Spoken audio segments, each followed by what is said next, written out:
MedicineBallPress.com. Back with a brand new workout, 5 new exercises. You are going to need your handled medicine ball and light sandbells. You could substitute dumbbells for both of those, but I do sell those pieces of equipment on my website, and especially the sandbells are extremely affordable, so check them out. The first exercise is a core-supported incline press. I'm going to set my mat down, grab my light sandbells.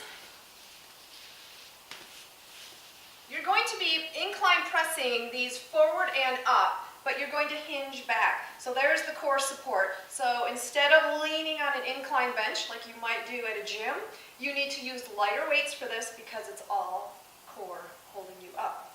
So this works your abs for stability and the chest and the shoulders.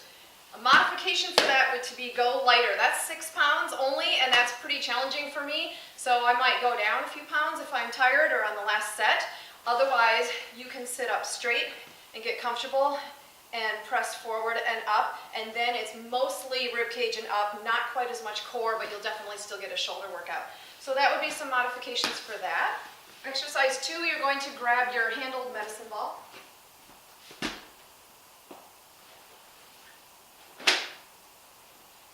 We are going to do a reverse lunge and a kettlebell swing. So this isn't a kettlebell, but that's what I love about this thing is it substitutes as a medicine ball or a kettlebell. I'm going to step back with my right leg, swing this back, activate from the lower body first, come forward, switch hands, and then do the other leg. Now I want you to activate from legs, hips come forward, then upper body. Legs, hips, upper body.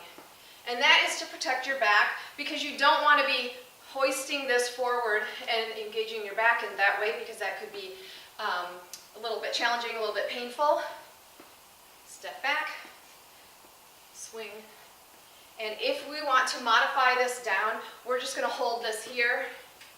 And just holding weight is surprisingly challenging. It just adds engagement in the upper body.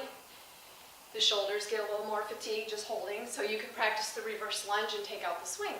Exercise 3. A roll up, more abs. Gonna get a lot of core in this workout.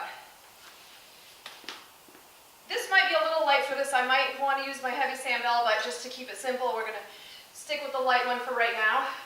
I'm gonna roll all the way down, exhale up, and toss and catch that. Curl the spine, roll down, roll back up, toss and catch. So we got some agility, some coordination. You have to catch that sandbell. Try not to hit yourself with it. I'm going to tighten my core as I roll up. I'm going to breathe out as I roll up. To modify that, you can roll part way down. There's a little spot where you feel like if you go another inch, you're going to roll all the way back to the floor. Come up, press it overhead. Roll part way down, right to that difficult spot. Press it overhead. Really pull the belly in and try to keep that muscle flat. Your muscles do what you train them to do. So if you pull that in and keep it flat, that's what we're all looking for. Otherwise, that front muscle wants to tent up a little bit. Try to fight that. Really pull it in and then sit up nice and tall. Exercise 4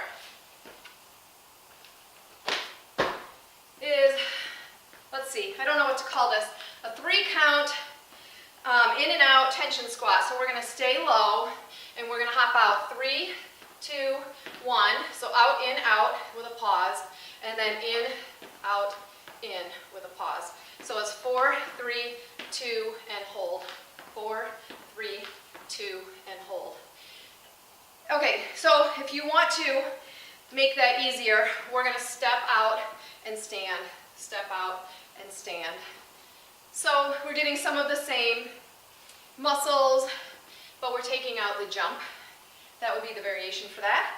And then the last exercise, this one is a toughie. We're going to do a renegade row, which is a row holding plank, but we're going to do it on a single leg.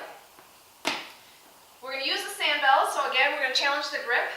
You're going to grip one with your right hand, and then lift the left leg, and you're going to row 2 times. Set that down, switch, row 2 times. Normally we row once with each arm. Whoa. keep it a little bit more stable. Once we find that balance, we're going to stay there. All right, a lot going on there. Abs need to be really tight. I would rather see your hips a little high rather than low. You do not want your hips to be sinking down here. So as you get tired, bring the hips high.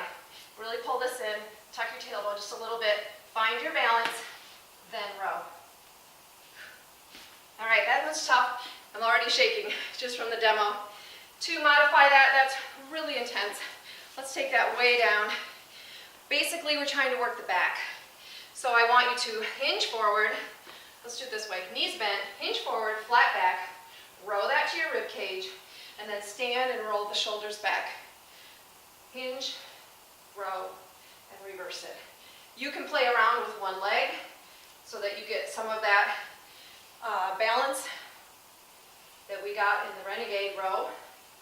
That would be a nice variation. Or you could even let this leg come behind a little bit. There you see I have the balance. Okay, those are the 5 exercises. There is a link right below this video. If you click on it, it will take you to the real-time workout. We will do it straight through. Get your timers ready. I'll see you over there.